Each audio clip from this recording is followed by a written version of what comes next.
Army chief general Qamar Javed Bajwa نے کہا ہے کہ مشترکہ مفادات کے حصول کے لیے باہمی تعاون کا فروغ چاہتے ہیں۔ ISPR کے مطابق army chief general Qamar Javed Bajwa نے بیلجیم کا سرکاری دورہ کیا۔ انہوں نے یورپی یونین کے اعلیٰ حکام سے ملاقاتیں کیں۔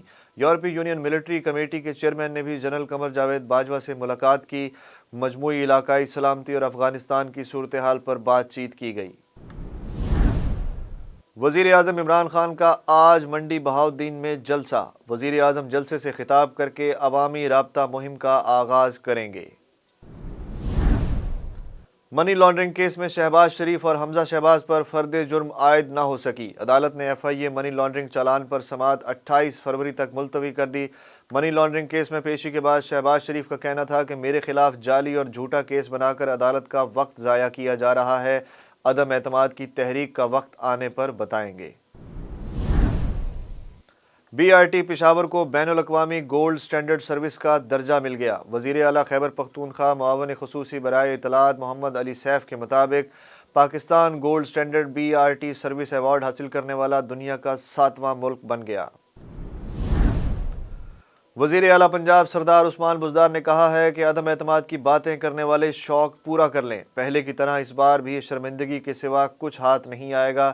وزیر اعلیٰ پنجاب سردار عثمان بزدار نے عدم اعتماد کی تحریکوں کے اعلانات پر رد عمل دیتے ہوئے کہا کہ اپوزیشن نے اپنے دور حکومت میں عوام کے لیے کچھ نہیں کیا۔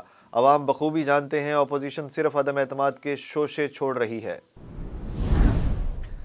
کراچی میں شہریوں کو ڈکیتی سے بچانے کے دوران صحافی جاں بحق۔ کراچی کے علاقے ناظم آباد میں فائرنگ سے نجی چینل کے سینئر پروڈیوسر اطہر متین جاں بحق ہو گئے۔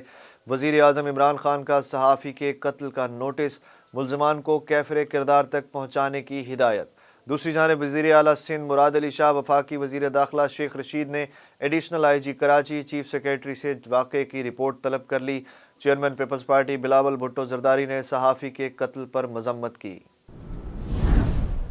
وفاقی حکومت کا محسن بیگ کے خلاف FIA کے چھاپے کو غیر قانونی قرار دینے کے خلاف ایڈیشنل سیشن جج کے خلاف ریفرنس دائر کرنے کا فیصلہ۔ دوسری جانب اسلام آباد ہائی کورٹ نے صحافی محسن بیگ پر تھانے میں تشدد کی شکایت پر رپورٹ طلب کر لی۔ محسن بیگ کے خلاف مقدمہ درج کرنے کی درخواست پر سماعت ہوئی۔ محسن بیگ کی اہلیہ کے وکیل نے موقف اپنایا کہ حکومت کی جانب سے ایڈیشنل سیشن جج کو دھمکیاں دی جا رہی ہیں۔ اسلام آباد ہائی کورٹ نے محسن بیگ کے خلاف دہشت گردی اور FIA مقدمات خارج کرنے کی درخواستوں پر سماعت ملتوی کر دی۔ بھارتی شہر احمد آباد میں سال 2018 میں ہوئے بم دھماکوں کے الزام میں 38 ملزمان کو سزائے موت سنا دی گئی۔ بھارتی میڈیا کے مطابق احمد آباد کی خصوصی عدالت نے بم دھماکوں کے کیس کی سماعت کرتے ہوئے 38 ملزمان کو سزائے موت اور 11 کو عمر قید کی سزا سنائی۔ بھارت کی مسلم دشمنی کم نہ ہوئی۔ بھارتی ریاست کرناٹک کے بعد اتر پردیش کے ایک کالج میں بھی لڑکیوں کے حجاب پہننے پر پابندی عائد۔ میڈیا رپورٹس کے مطابق کالج انتظامیہ نے ڈریس کوڈ نافذ کرتے ہوئے حجاب پر پابندی کا نوٹس چسپاں کر دیا۔ پاکستان میں عالمی وبا کرونا کے وار مسلسل جاری، مزید 33 افراد انتقال کر گئے۔ 2400 افراد میں کرونا کی تصدیق۔ NCOC کے مطابق گزشتہ 24 گھنٹوں کے دوران ملک بھر میں کرونا کے 48,477 ٹیسٹ کیے گئے۔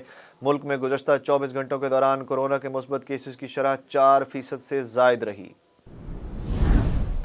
PSL 7 کے سنسنی خیز مقابلے میں پشاور زلمی نے اسلام آباد یونائیٹڈ کو 10 رنز سے شکست دے دی۔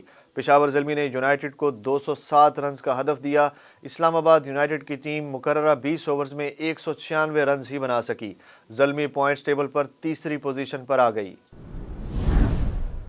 PSL سیزن 7 کے دوسرے مرحلے میں آج 2 ٹاکرے، ملتان سلطانز اور کوئٹہ گلیڈیٹرز میں کانٹے دار مقابلہ، جبکہ دوسرے میچ میں لاہور قلندرز اور کراچی کنگز کی ٹیمیں ایک دوسرے کے مد مقابل ہوں گی۔